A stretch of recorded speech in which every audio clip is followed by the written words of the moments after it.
Hello everyone! Panibagong araw na naman nga ngayon sa ating buhay.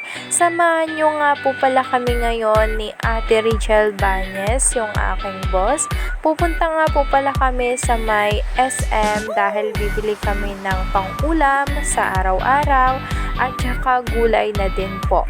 Ayun, kung nagtataka kayo at nagtatanong kayo kung bakit sa SM pa kami bibili hindi sa malapit, dahil yung malapit nga po pala na tindahan doon sa amin ay wala po silang stock, kaya dito po kami napasugod sa SM kahit napakalayo para makabili lang po ng ulam sa pang araw-araw, lalo na po yung gulay mga mima dahil mahalaga yun. 2,000 years later. Sa wakas nakarating na nga tayo dito sa groceryhan ng mga gulay. Ayan. Nakita ko nga pala dito yung mga presyo ng mga baboy. Sobrang napakamahal talaga. Sasakit talaga dito yung ulo nyo kapag nakita ninyo ito. Few moments later.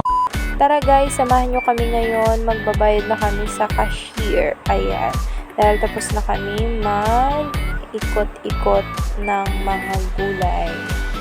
A few inches later. Hello everyone! What's up sa inyong lahat? Shout out sa inyo! Ayan, mag-subscribe na tayo dyan sa aking YouTube channel.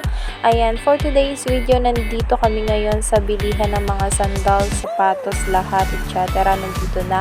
Napakaganda talaga ng mga nila dito. Lalo na po yung mga pangbata, tsaka yung pangmatanda. Napakaganda po talaga. Pumunta nga po pala kami dito dahil bibilhan nga po pala ako ng aking boss, si Ate Richelle. Ayan, shout out. Thank you very much sa pagbili mo sa akin ng sandals kahit nakakahiya. Pero go pa din ako. Thank you very much, Ate Richelle. Ayan. Nag-ikot-ikot nga po pala ako dito dahil napakaganda ng mga sapatos nila, sandals. Eternity later. Bumili nga po pala kami dito ng sisig dahil hindi na po ako makakapagluto dahil anong oras na po.